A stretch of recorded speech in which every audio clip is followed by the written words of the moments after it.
We're recording. And let me take a quick look to see. Yeah, I don't see. Huh. Interesting. All right. So I will let people in now.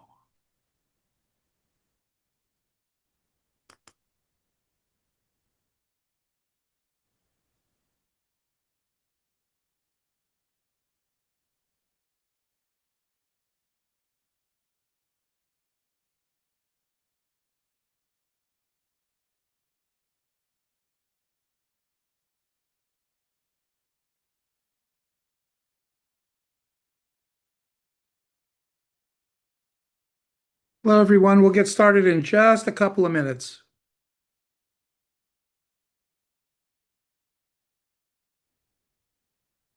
Thank you very much for joining us tonight.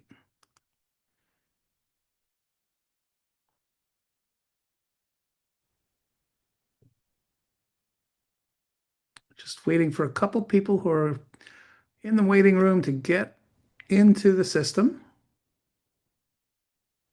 and then we'll get going.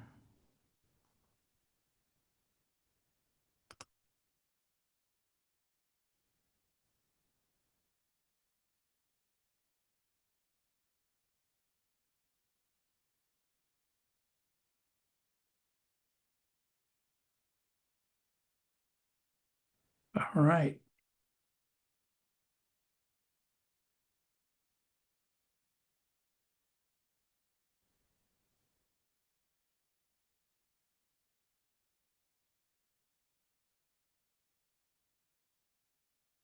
All right. Just about 30 seconds and we'll get going.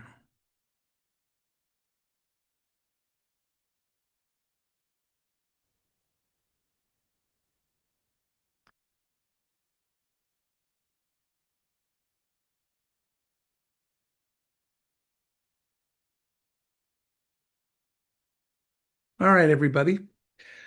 Good evening. My name is David Barrett from the Safe Community Project, MySafe LA division.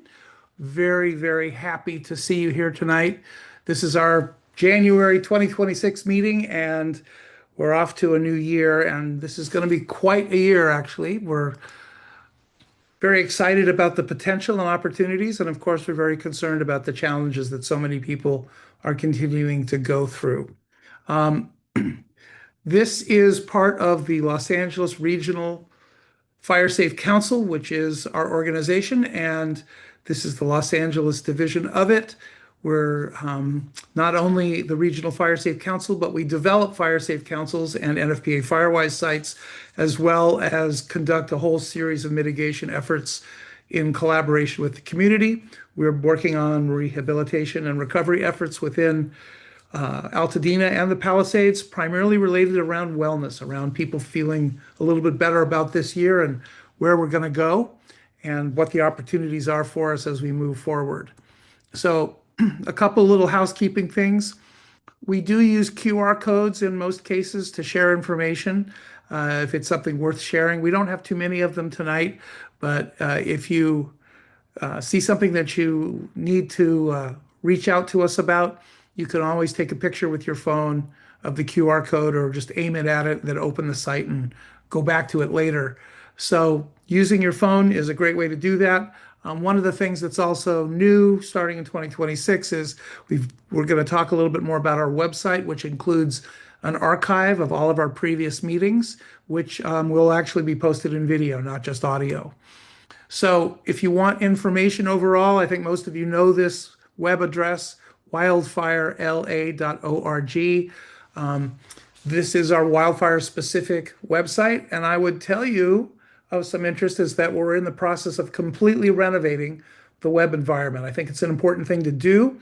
Some of the changes that are coming along include more current news right up front. So there'll be a reason for you to come visit the site more often. We've been publishing stories on a weekly basis, and you have to kind of dig down into the news section to see them. They're going to be right up front and center. We're also having some new surveys, both related to recovery and to Zone Zero, as well as a couple other things coming along, which I think I'll wait to share with you. But we're pretty excited about the direction that we're headed in as it relates to rehabilitating and revising wildfirela.org.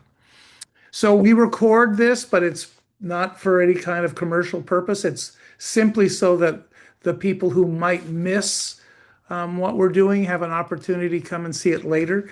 And also so we can learn from it. One of the most important things for us is being able to learn.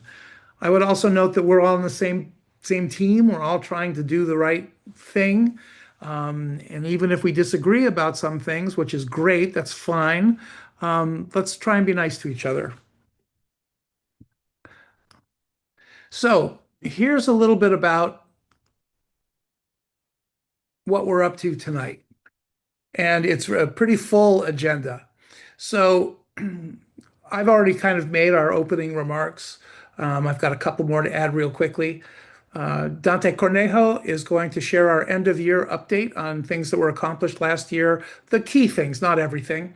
We do have an annual wildfire report that we generate, and we should have the 2025 report probably the end of February or the beginning of March. We have a special guest tonight, Miriam Czar from the Palisades Recovery Coalition. She's going to talk to everyone about how community can move forward. And I think this is a really important topic because even if you were not directly involved in any recent wildfire, that doesn't mean there's not going to be one in your community. So it's really, really important that we understand how community is the key to moving things forward. I'm going to talk a little bit about January 7th in Altadena and this remarkable installation that existed in downtown LA for a while called With Us, developed by the Department of Angels. And I have it misspelled up there, but it is the Department of Angels, not Angelus. We're going to talk a little bit about our music recovery initiative, and we'll give anyone who is here tonight an opportunity to share any stories or anything that's on their mind about what's going on. We want to hear from you because you help us learn, and then we'll talk about what's next. So let's get started with an update from Captain Cornejo. Dante, if you're available, unmute yourself, and we'd love to hear from you. Yeah, thank you. So a kind of a year-end update on kind of everything in terms of wildfire mitigation throughout both LA City and LA County.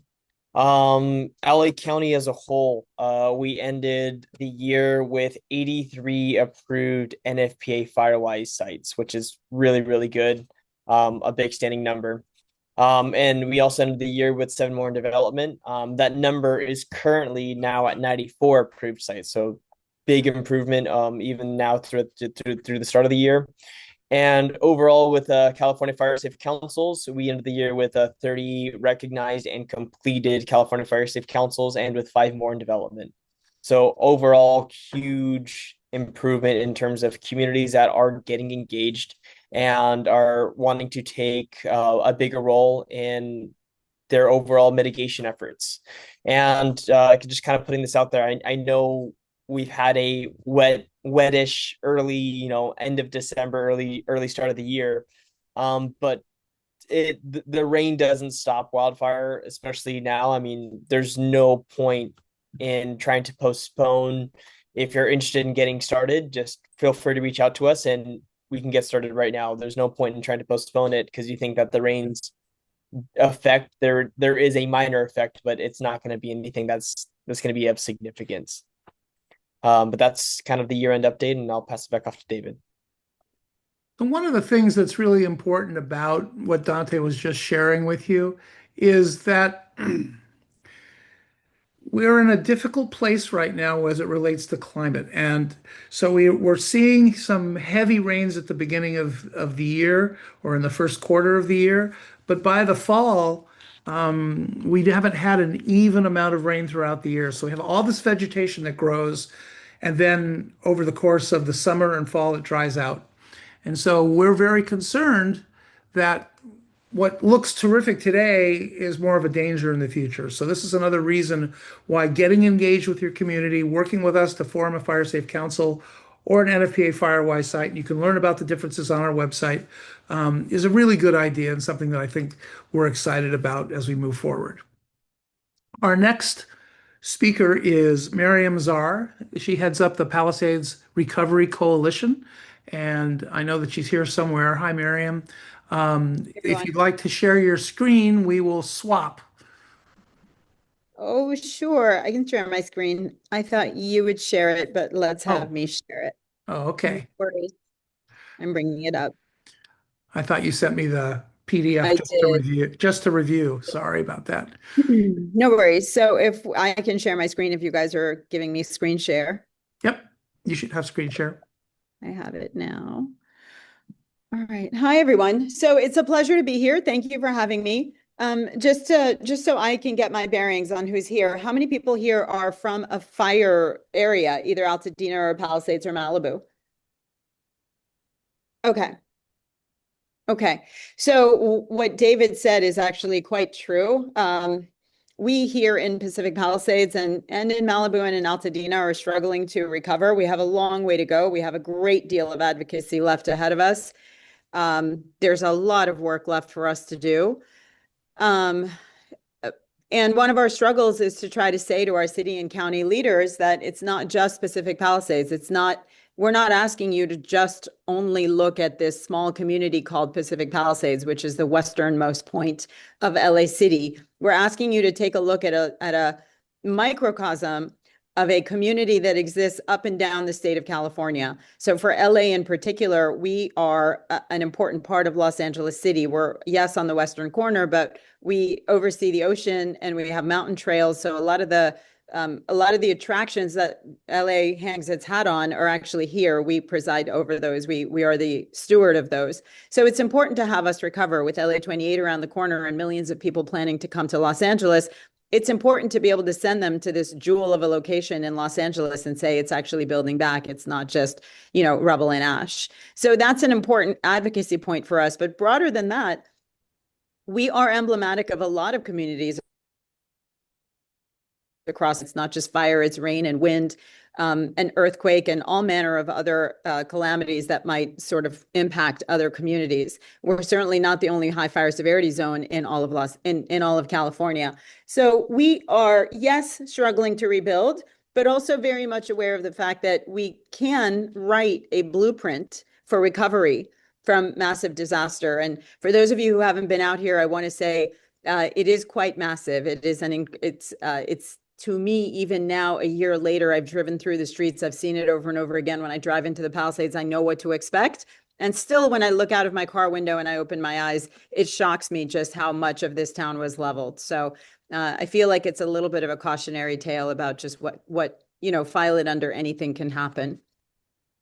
So as David said, I'm here at the Palisades Recovery Coalition. If my background weren't blurred, I would show you our space. We have a location in the middle of Pacific Palisades.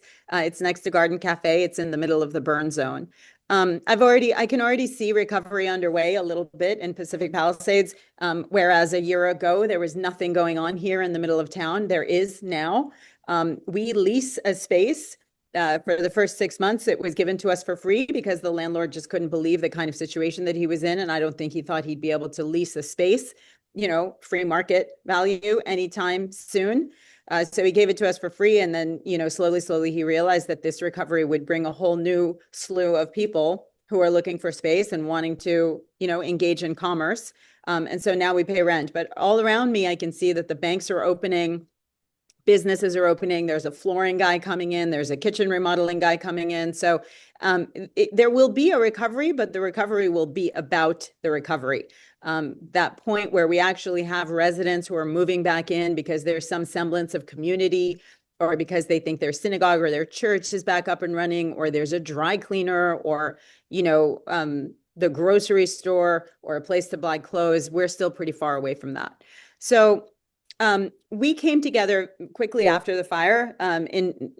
Towards the end of February was our first meeting. And what it was me calling out to all the other community organization leaders that I knew. And I've been in Pacific Palisades doing work on the ground for about 12 years. I've been the chair of the Pacific Palisades Community Council twice.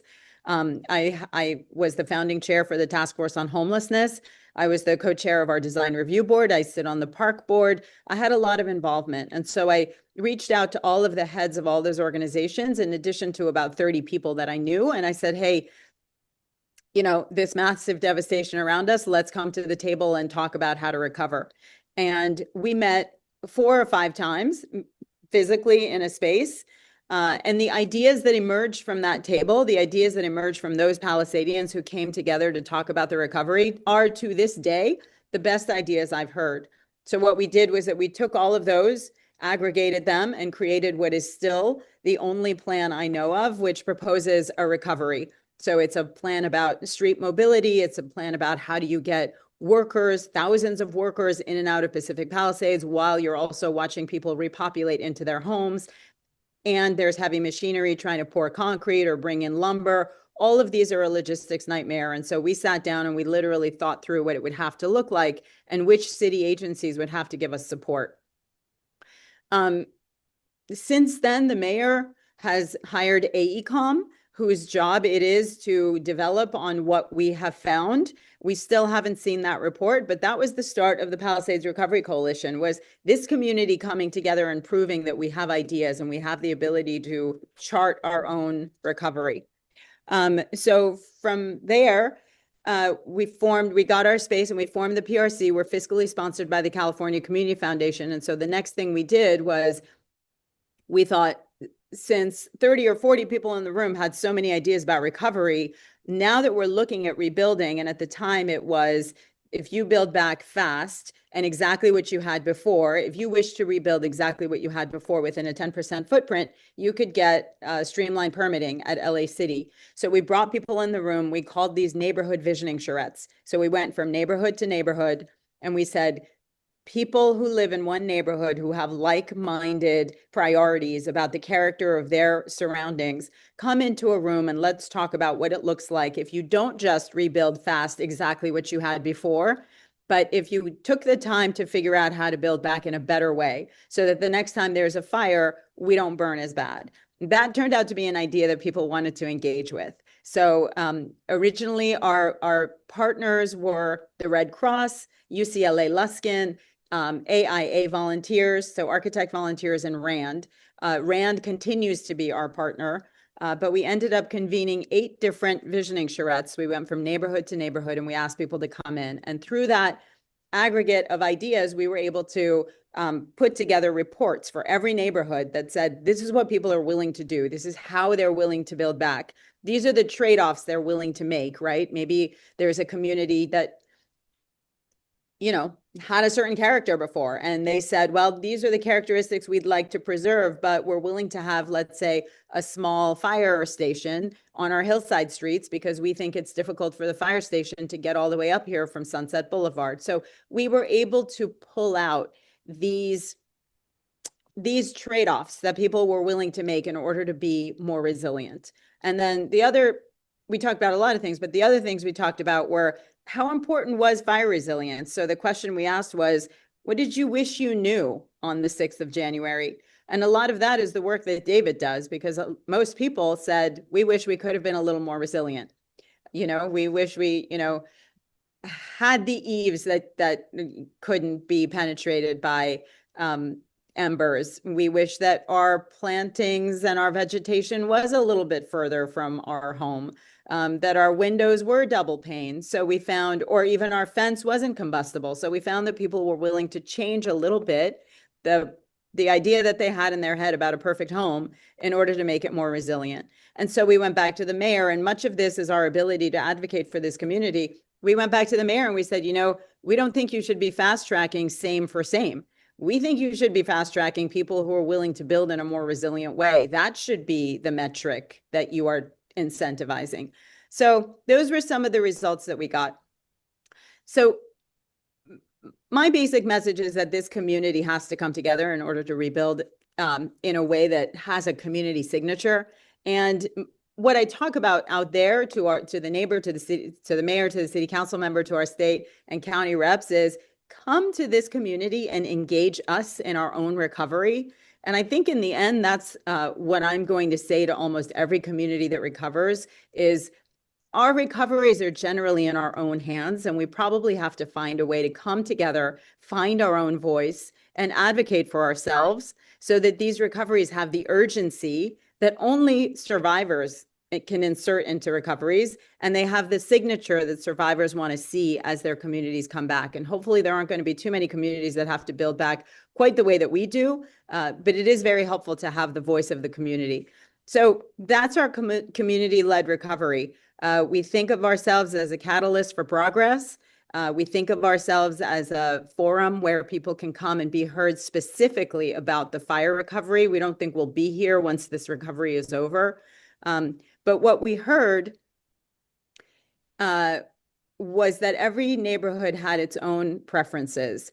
And what we were able to glean after we put all of those preferences together was that there are some through lines that go through every single one of our neighborhoods. There are some differences, right? Because there's one neighborhood that's hillside, their worries are, let's say, their bluffs or their bulkheads or their failing roads. And maybe there's another community that's in the flats and their worries are whether or not their streets are one way or wide enough, or whether or not their utilities can be undergrounded. But there were also some through lines that were common. The common through lines were, at this point, a distrust in government. So it seemed that people were more willing to trust each other and local organizations than they were the government. And so that meant that there was a responsibility on organizations like ours to make sure we reflect their voice in an accurate way. We also found that insurance was still an issue. In a different way than Altadena, it wasn't so much in the Palisades that people were complaining about their insurance outcomes, even though that is still a case. Many people have been able to interface reasonably effectively with their insurance companies. The problem they have is when they think to themselves, once they gather the financial wherewithal to build back, will they be able to be insured again? And that is a problem. So we found that there's a high desire to come back, but there is also, it correlates with that, a high worry that they will not be able to sustain coming back, so that, insurance will be hard to get, or if they can get it, that it's going to be very expensive. So all of these issues kind of converge, and they give us another area where we think we need to advocate with local government, and that is to sort of think about resolving the impediments that stop people from being able to come back, even if it's not financial. And then there's also the financial piece, which is that most people in the Palisades owned homes that were older, and those homes were insured to build back as they were. And so there's a gap between whatever it was that you were insured to build back for and what you actually will have to spend now to build a house back in the Palisades. So that we have some friction points that we have to figure out. And then we finally found that people, yes, need to build back buildings, but they pine for community. What they really are craving, what they really are missing, the emotional piece that's missing is the fact that they miss community. They miss that ability to know the people down the street, to come together, to feel like they belong. People do not have that sense, and that's taking an emotional toll. And so along with the Department of Angels, which David mentioned at the beginning of the Zoom, the Department of Angels actually released some data about a week ago, and that data tracks pretty closely with what we've found, and that is that people a year later are very much coming to grips with some of the challenges ahead. And we are actually afraid that there's going to be, they called it a second cliff. I tend to agree, but a second round of trauma, right? A kind of a renewed trauma where people begin to realize that their loss of use benefits are maybe running out and the money to build back isn't there, or the money to build back is there and they are building, but community isn't coming back. So they're going to build a home and they're going to move back into it, but all around them is still desolate. So one of the challenges is to try to see, and we've had this conversation with the mayor's office, but one of the challenges is to try to see if we can accelerate recovery in one or two of the neighborhoods where we think things can move quickly so that we can restore neighborhoods at a time. And that those are kind of the challenges ahead that we're thinking about. So what we heard from the community was a strong desire to return, an issue around permitting and insurance uncertainty, looking ahead, not necessarily looking back, and then that safety and infrastructure and reliability. So we have been lucky enough to have LAPD give us more resources than they ever have before, but we don't think that's going to last forever. And so along with community comes that sense of safety. And then infrastructure, I'm sure everybody's heard in the Palisades, we would like to see power lines buried underground. And that will be a challenge because it takes a lot of money, and that money has not yet been identified. And so one of the things we desperately need is a recovery district of some sort. Our council member is working on one. Our state senator and our county supervisor worked on one a few months ago. It didn't go very well, but one way or the other, we're going to have a recovery district, because the kind of money that we need to be able to underground our infrastructure, to be able to close people's gaps, to be able to address some of the issues that we have, including fire infrastructure, our pumping capacity, all of these things that failed for us. We're going to need real money, and we don't have that kind of money at the table just yet. So our next steps are something we call community recovery labs, where we bring people into the room and talk about the specific issues that we think we need solutions around. We have more translating of our findings to do, because we have promised not only the community, but our lawmakers that we're going to pass this information along in a way that enables them to be able to legislate around it.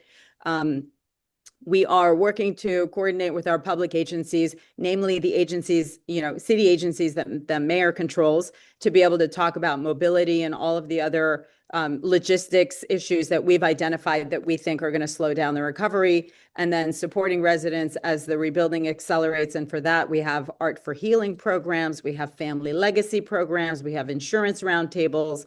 So we try to think about the things that people need to have addressed, and we try to address those.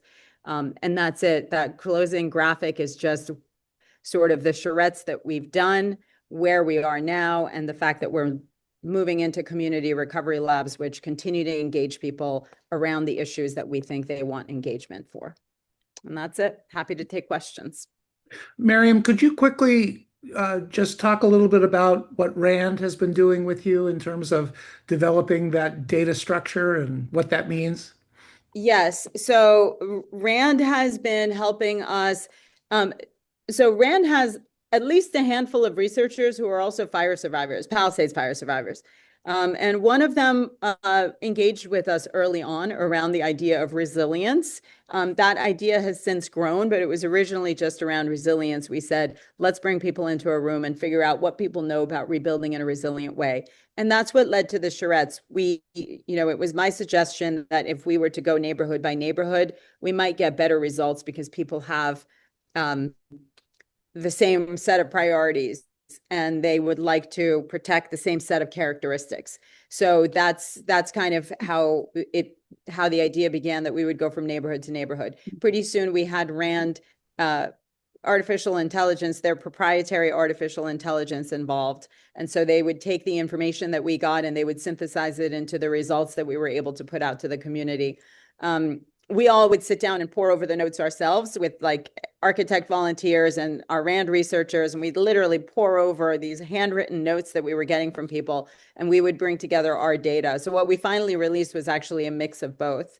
But after those 8 visioning charrettes, Robert, who's our RAND researcher, and I sat down and we said, we still need a recovery, and much of it has to do with policy issues that people aren't familiar with. And there's no reason for them to be, right? Up until a year ago, life was fine and they didn't have to worry about policy issues. Now they really do. So then we're going into, and we're funded now by the Department of Angels and California Community Foundation to go into community recovery labs.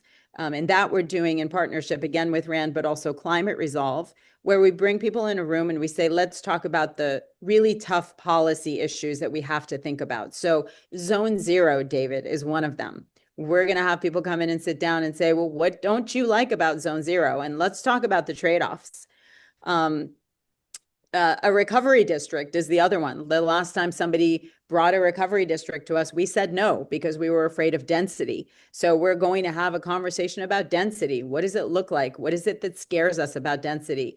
What can we say no to, and what do we have to embrace? So these thorny ideas that we're not very familiar with, we only scratch the surface. The community recovery labs are designed for us to do more than scratch the surface. And that's the work we do with RAND. So if you have questions for Miriam, use the raise your hand option that exists and we'll call on you. And as you're thinking about that for a moment or two, I just want to take what Miriam has shared with you, which is really valuable. And thank you so much for joining us tonight. But the most important thing about all of this is community, right? So even in places where there isn't necessarily strong community, once you suffer through something that is challenging, then all of a sudden you are part of a community that needs to collaborate. And I think that that's a really important thing for everyone to understand is that community is what makes people survive and recover. And from our perspective at MySafe LA, what we want to promote into the community is community can also be what you utilize to prepare for and to become resilient against before the next challenge. And we've been talking about wildfire for a year. I'm sure many of you are tired of hearing the word wildfire, but I can tell you the next thing we're all going to be talking about is earthquake. And so when we're talking about things that can really, really affect all of us, that certainly is it. And if there is a significant earthquake that affects Los Angeles, it's likely to affect all of the city. And if we go back in time, in 1906, the San Francisco earthquake did not destroy the city at all. It did cause a lot of destruction, but it didn't destroy the city. The fires that followed 2 days later, Right. that is what destroyed the city. And in many ways, that urban conflagration was very much like the conflagration that hit the Pacific Palisades and Altadena. Does anyone have any questions before we move on for Miriam? And Miriam, you were I awesome. Thank you so much. thank you. Thank you. Thank you. Thank you for having me. I have a quick comment. As I say, this is a work in progress. I always say I don't think anybody knows, or I don't think anybody knows how to recover from a disaster like this. I think we're all learning as we go. I even say that about our city elected officials. The mayor did not know how to recover from something of this magnitude. So I think everybody's learning as they go. But something that we've learned is that this fire and these convenings that we put together have given us a voice. They've given us a community voice. And a couple of months ago, Senator Allen actually brought his entire legislative team to Palisades Recovery Coalition to talk about legislation looking forward. So we've brought together at least four ideas I've sent up around what it looks like to recover from a disaster. I don't know that he's going to take all of them. We have a call with him tomorrow. But one of them is to automatically form a disaster recovery district Yeah. when there is a disaster of a certain magnitude. And maybe you measure that magnitude by dollars lost, or heaven forbid, lives lost, or structures lost, whatever it is, define it so that when there is a disaster, communities like ours don't struggle for a year only to stand up a recovery district, that it sort of forms automatically. So to your point, David, if we get a few things right, we can potentially help the next time there's a disaster and we have to recover. Absolutely right. Thank you very much. You're welcome. Does anyone Thank you have for having me, everyone. anyone else have questions or any comments that they'd like to share? Or should we move on? You ready to move on? Miriam, you're absolutely welcome to stay with us. And there's a lot for us to still cover. Thank you. The reason you probably don't have a lot of questions is because you did such a great job in sharing what was going on. So thank you very Thank much you for that. very much. I see Thank people you for applauding, so that's a really important thing for us to remember. Thank you. Thank you all. Okay, so I want to talk a little bit about Altadena because Altadena, real quickly, can everyone see my screen? Anyone see it? Thumbs up? Anyone? Yeah, okay. So I want to talk about what happened in Altadena on January the 7th, which was the 1 year anniversary. The Eaton Fire Survivors Network, which is led by Joy Chen, had a wonderful gathering in Altadena where they brought several hundred urban fire survivors from Altadena together to talk about their experiences and what really happened. It was a wonderful gathering of people. There was a lot of media, as you can see, and the stories that were shared were very different from what you've just heard about the Pacific Palisades. These were stories of people who've done everything right and are being denied even basic support from their insurance providers. These are people who lived a middle-class life, made over $100,000 a year, had a wife or a husband and a couple kids. And now, after a year of mortgage forbearance, they're about to get a $70,000, $80,000 bill. Plus, they're spending $5,000 a month for rent. So they can't rebuild and they can't leave. So a lot of people are talking about moving into their cars as their residence. And this is something that we want to work together with them to avoid. It's not at all proper or right. And in fact, there is an investigation underway promoted by the Los Angeles County Board of Supervisors against State Farm Insurance. And interestingly, after more than 9 months of refusing to issue checks to people, within a week of the Board of Supervisors opening their investigation, people were receiving checks as much as $2 million per parcel. A lot of people haven't received anything yet still, and it depends on which insurance provider you have. But this is something that affects all of us one way, shape, or form. And we could talk about that a little bit more later in the presentation tonight. I also want to talk about With Us, which was an installation in downtown LA. It was produced by the Department of Angels, a wonderful nonprofit adjunct from the California Community Foundation and Snapchat, and it was amazing. People came together from all over Los Angeles to view this installation, to listen to people talk about the challenges that our community faces when we're recovering. And I think the one thing that I would share with you as our message for 2026 is we all want to look forward. We all want to look at building community, building resilience, and doing it together. The artwork was amazing. The music was amazing. We did a live podcast from there. So for those of you who are familiar with the Rebuild LA podcast, there is a fabulous, our 50th episode. Out there, which kind of is the voices of many, many people who were affected by this and continue to be affected by this. So this installation, although it was only there for a week, it was in a beautiful space. Governor Newsom and both of our U.S. Senators, Padilla and Schiff, came to the event and sat down with survivors and talked about what was going on with the Department of Angels folks, and it was a remarkable event. So there's things going on already which have to do with forward progress. And part of that forward progress is recovery, and part of that forward progress is preparation and resilience. So I want to spend a few minutes talking about one of our programs.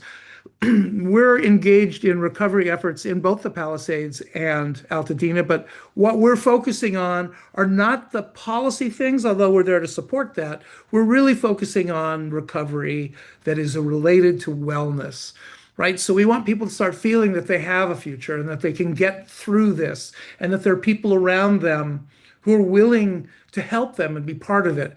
And music, not just for me, but I think for most people, is a wonderful, wonderful therapy. It's what makes a lot of us feel good about ourselves, and it is something that pulls us all together. When there was famine in Africa, we heard We Are the World, and people, millions and millions of people around the world loved that. We're going to do something similar. So we've partnered with the John Lennon Educational Tour Bus, which is a mobile recording studio, to come to Los Angeles, to spend a day in the Palisades, and to spend a day in Altadena. And we're pulling high school students who have been affected by the fires. They've lost their school, they've lost their homes, they've lost friends, and this is an opportunity for them to create original music, working together, and to take that music and a music video that supports it, which we're producing with Lennon, to share the positive messages of recovery. I'm really, really excited about it.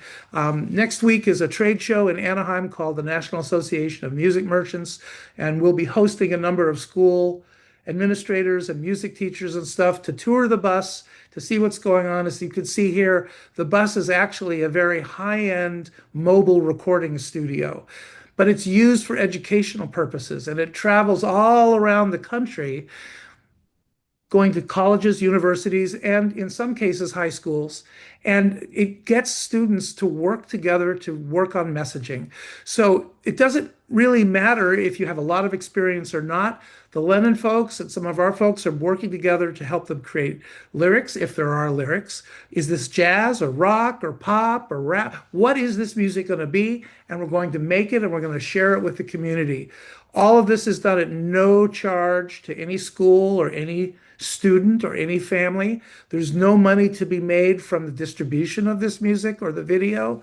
But what there will be, hopefully, is encouragement and incentive. And if enough people think it's awesome, well, maybe we'll bring the bus back during the summer and make an album with the students, right? So the idea is music heals. And I really want you all to think about how important that is. And we're very excited about it. All right, so now before we move forward again, stories to share. Now, there may not be anybody who wants to talk about their own experience or things that they've seen others go through or whatever. But if you want to share anything with all of us, this is a great opportunity for you to do it. Just raise your hand and we'll call on you. We don't have an expectation that people will, but if there's someone who has something that, for example, if you're interested in saying something about Zone Zero, or if you have a friend who lost a home, we'd love to hear what you have to say about that. So we'll just take a couple of seconds here, raise your hand, and we'll call on you if you have something to say. We don't, as I said, feel that it's always necessarily. I'd like to introduce everyone to Sheila Steinberg. Sheila is the head of the Climate Institute at CSUN at the California State University at Northridge, and she is doing some wonderful stuff. And I think that Sheila could share a little bit about the Institute and what your personal experiences are. Dr. Steinberg. Thank you so much, David. Can you hear me okay? Yeah. Yeah. First of all, I just want to give a shout out to both of you. I'll start with Miriam Czar. I would love to follow up with you. You're very inspirational and right on point. You kept us all engaged. Wonderful work. I do similar work, so I'd love to talk to you more. So maybe I could get your email. Yes. That'd be great. David, super excited about everything we've talked about. Looking forward to doing more with you. So the Institute for Sustainability is focused on, we're really focused on community outreach and engagement and expanding the task of thinking about people and the environment. For me, as a community researcher, the idea that we're talking about right here, I've written books on this, on community, on resilience. You know, this, I'm so happy to hear this. And we're doing a lot. One of my climate action fellows, Danny Godoy, is here. He's working very closely with David. But I just wanted to say, we're doing a lot with wildfire resilience, and we have a huge event coming up on CSUN campus. It's free. We would invite any and all of you to come out, participate. We're going to have people, it's called the Wildfire Convention. We're having opportunities for people to, and it's focused on storytelling. So while it's a wildfire convention, we're going to have presentations. One of my former students, who's a documentary filmmaker, is screening her movie called Healing Lahaina, and she's going to talk to the young people, because she works in Hollywood, about that intersection of technology and the environment. So I just want to say a huge shout out, woot woot, to all of you for your work. I'm new to your group, and I just feel so appreciative to be allowed to be here in the same room. And I'll put my email in the chat if any of you would like to follow up with me, and would love to have you out at our big event on March 4th. It's free. It's going to run from 12 to 5, and we're ordering lots of good food, so it'll be fun. Thank you, David. Thank you very much, Dr. Steinberg. And I can tell you, it is an honor to spend time with her. Her climate fellows and her staff are very engaged in all the right ways. And as she said, about community and resilience. And the more of us that band together to manage these things, these issues, these challenges, the better off we'll be. And I'll pull out Zone Zero as an example. When the Board of Forestry was directed to revise Zone Zero and have it ready for a week ago, which it is not, they were pretty determined that it was going to be a strict structure. And a lot of people spoke up against it, and we were one of them. As many of you know, we sent a letter to the board in May, which had 700 plus signatures from all of you, attached to it. And it wasn't just us, but that letter and some other things that happened inspired the board to come to Southern California. And they had a session in Ventura County and a session in Pasadena. And the outcome of that didn't make people feel better, but it should have, because there's a lot of people who think that zone zero is nonsense and that there is science that shows it's not true. I'm not on the same page with that, but I am on the same page that one size does not fit all. I am on the same page that if you live in a dense environment with narrow setbacks and narrow and bad old infrastructure, that you can't have the same expectations that you would have with someone who lives on a 4-acre plot of land and has zone one and zone two and is able to manage all of that. If you create a barrier between your house and embers and your house and other types of flying debris, that's not a bad thing. And I think that's just a binary issue. The question is, how should that happen? And kudos to the Board of Forestry for taking a break in December, January, and February so that they can think about everything that we've all been feeding them. I can tell you that our organization is preparing a new survey and a new letter that we're going to forward up to them in a couple of weeks. And I'm hoping that they're able to respond. And one of the things that's missing from a lot of the Zone Zero discussion is that the Board of Forestry must stick to defensible space. The idea of home hardening is not to be included in what they're doing. And in our view, home hardening, defensible space are intersecting, and you can't do one without the other. And home hardening in particular is extremely valuable. If you built a home in 2020, it has a much better chance of surviving than a home built in 1950. And the issues related to a home built in 1950 are much more severe than whether or not there's a plant in 5 feet of that home. Of course, that home is more at risk from embers, so we have to do everything we can to restrict embers getting into the home. But solidifying that barrier in that kind of a home, that old of a home, is expensive. So we need money. Just the way that we have money for retrofitting homes to protect them against earthquakes, we need to do the same thing. And I can tell you that Steve Bennett, one of our assembly members for Ventura, is working diligently on that. The new pro tem for the state legislator, the state senate, Monique Limon, is working on that. There's a lot of energy. And the reason I'm talking about this is not to bore you, but to tell you that we all need to work together to make this happen. And if we can do that, we're going to make good progress. Okay, so moving forward, we're about 3/4 of the way through our presentation here. We'll just pop up our presentation. Hopefully you can see my screen. So the final chapter of stuff. January the 19th through the 26th is Community Risk Reduction Week. And MySafe LA, CAL FIRE, and several other agencies are putting the word out there. We're going to have messaging every single day that talks about something that you can do that helps with community risk reduction. And that can be something simple, like, for example, having an HOA board of directors meeting that talks about it, or attending a workshop that might exist, or visiting your local fire station and asking your firefighters, what are they doing with community risk reduction? How can you help? Maybe it's hosting Boy Scouts or Girl Scouts and talking to them about it. Whatever it is, the idea of community reducing risk is now a national standard. It's not fire prevention. It's much more scientific than that. And it involves analysis, evaluation, boots on the ground, and metrics and results. And by doing all those things together, if we make this an annual thing that moves forward every year, I think it's going to help us as we try and reduce things. I also want to mention we're very excited about some of the new awards that have come to Rebuild LA. That's our podcast. It's on a 2-week hiatus right now, but it's been really, really wonderful to listen to. I would encourage anyone to go, and I'll show you the QR code in a moment, to listen to episode 50, which is the stories from dozens of survivors from the Altadena and Palisades wildfires. It was put together by Cameron Barrett, our host, and Andrew King and Angela Giacchetti from the Department of Angels. And it's really a moving and important thing.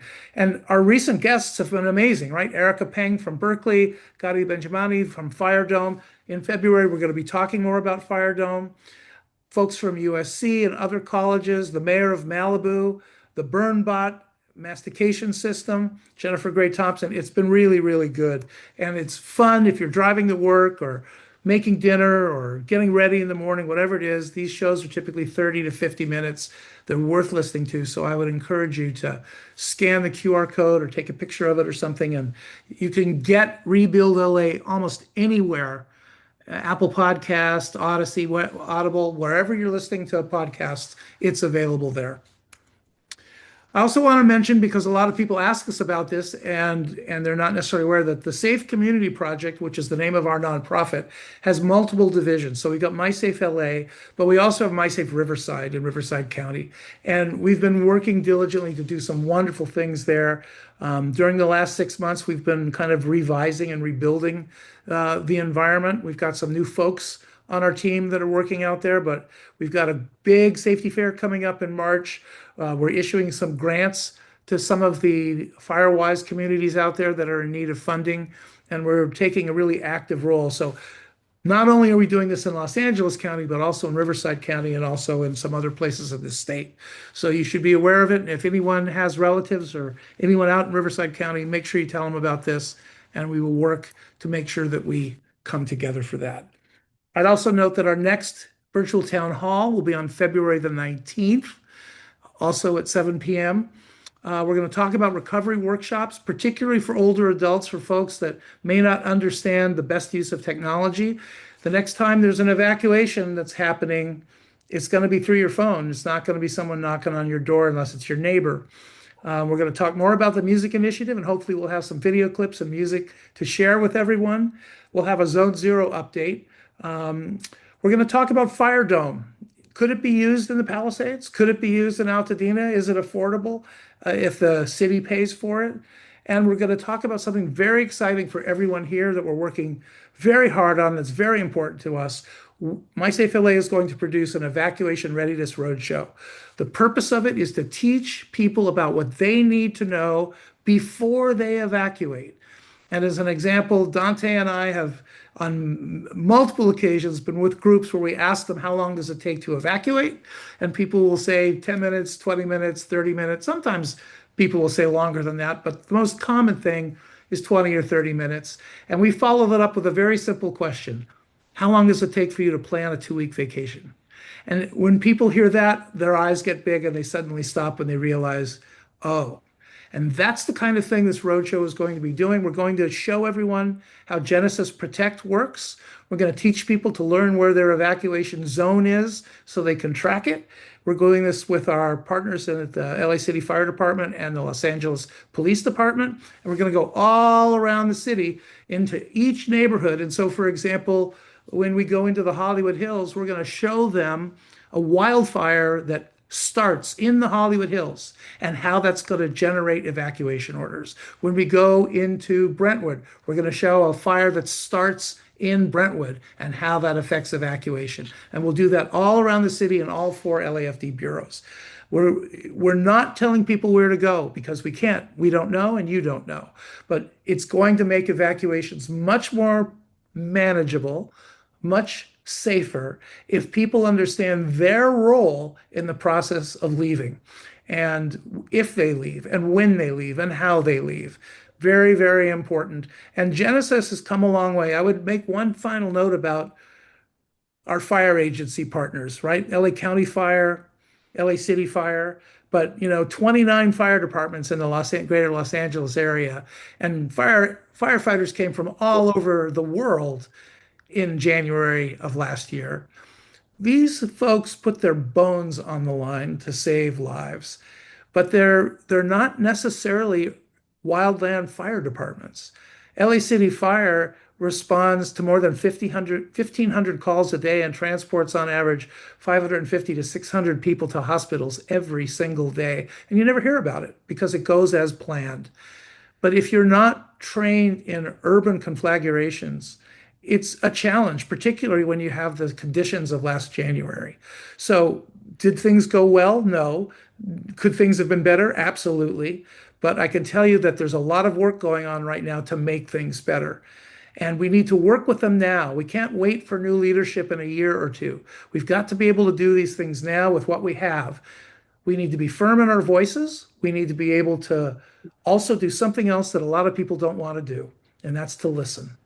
We need to be open to hearing what people have to say from elected officials' offices. You have some people who are fantastic. Tracy Park is amazing for the Palisades.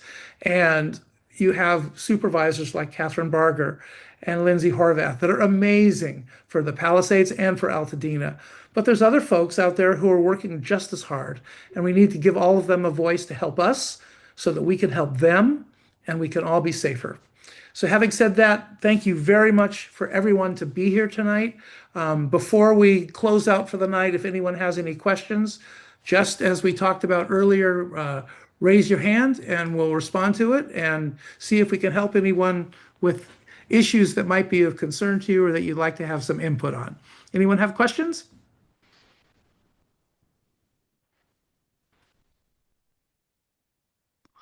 I think we're doing pretty good, huh?